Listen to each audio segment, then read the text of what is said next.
अब मैं कुछ सवाल यहां से लेना चाहूंगा।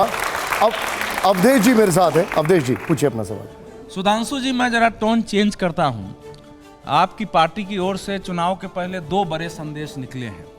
कर्नाटक की सरकार ने मुसलमानों का 4% आरक्षण बंद कर दिया क्योंकि, और वहां ईश्वरप्पा जी कह रहे हैं कि हमारी सरकार अगर आएगी तो हम मस्जिदों से लाउड स्पीकर हटा देंगे।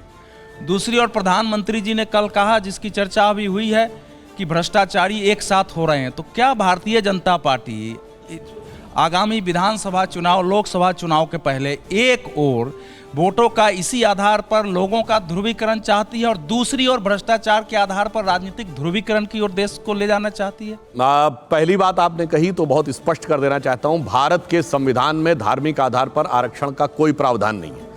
कोर्ट एक नहीं कई बार स्ट्रक डाउन कर चुका था। कर्नाटक सरकार ने आर्थिक रूप से कमजोरी के आधार पर मुस्लिम समाज की कुछ जातियों को किया था, तब ईडब्ल्यूएस का रिजर्वेशन का कैटेगरी नहीं थी। अब इकोनॉमिक वीकर सेक्शन की कैटेगरी हो गई तो वो ऑटोमेटिकली उसमें मर्ज हो गए।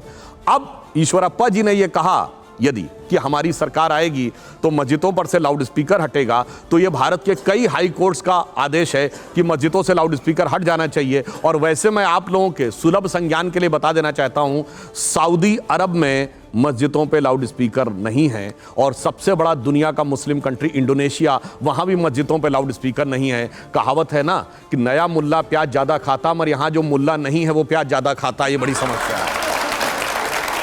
एक सवाल है, आप कहते हैं कि राहुल गांधी ने भारत का अपमान किया। कांग्रेस का यह कहना है कि हमने ऐसा कुछ भी नहीं किया। यह उसका गलत इंटरप्रिटेशन किया जा रहा है। देखिए, शब्द यह था कि the so called defenders of democracy, Europe and America, why they are not reacting, and the majority of democracy has finished in India. यही वर्ड था ना, इसमें तो कोई किंतु परंतु नहीं। अब यह बताइए, जो लोग ये कहते हैं कि बोलने की आज़ादी नहीं है, आज तो डिजिटल डाटा अवेलेबल है। पिछले 9 वर्षों में प्रधानमंत्री श्री नरेंद्र मोदी जी के विरुद्ध जितने कड़वे घटिया अपशब्दों का प्रयोग, जितने जलवाए जलाल के साथ, पूरे जमाल के साथ कांग्रेस नेताओं ने आके बोले हैं, और अब तो इतना ही नहीं हो गया है, अब तो वो साहब भाजपा नहीं एंकरों को भी धबेड़ देते हैं और फिर कहते हैं बोलने की आज़ादी नहीं। ये कितना यथार्थ के विपरीत है। और दूसरा, मुझे दुख इस बात का है, आपको पता है इस देश दुनिया में कितने % पॉपुलेशन डेमोक्रेसी में है? केवल 30%, जिसमें 16% हम हैं। अगर भारत को हटा दिए सिर्फ 14% है। Look at the entire eastern hemisphere, eastern Europe से जापान, सिर्फ 3 देशों में सस्टेनेबल कांस्टेंट डेमोक्रेसी है, जापान, ऑस्ट्रेलिया और भारत। ऑस्ट्रेलिया तो एक्सटेंशन ऑफ यूरोप है, जापान में भी कॉन्स्टिट्यूशनल मोनार्की है, pure absolute consistent democracy in the entire eastern hemisphere. हमारे डिफेंडर्स ऑफ डेमोक्रेसी हम है भाई, वो कौन होते हैं बोलने वाले? और इनकी आदत यही नहीं है।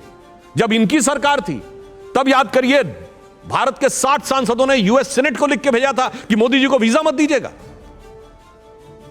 जबकि मोदी जी ने वीजा के लिए कभी जिंदगी में अप्लाई नहीं किया था। ये क्या था? भारत की संप्रभुता का अपमान, भारत के लोकतंत्र का अपमान, भारत की न्याय व्यवस्था का अपमान, कि आप दूसरे देशों में जाके गुहार लगाते हैं। इसलिए हमने कहा यह भारत का अपमान था और यह आपकी फितरत है पहले से लेके और आज तक। ठीक है। अब सुधांशु जी, मेरा आपसे एक पर्सनल रिक्वेस्ट है। अब आपको जो भी जवाब देना है वो आपके बगल में प्ले कार्ड एक रखा हुआ है, येस और नो, कैमरा सामने लगा हुआ है। आपको जो एक्सप्लेनेशन दे रहा है वो बाद में दे दीजिएगा, लेकिन पहले येस एंड नो जरूर दीजिएगा। मैं आपसे एक रैपिड फायर कर रहा हूं, बड़ा ठंडा ऑडियंस है। क्या आप तैयार हैं कि नहीं है?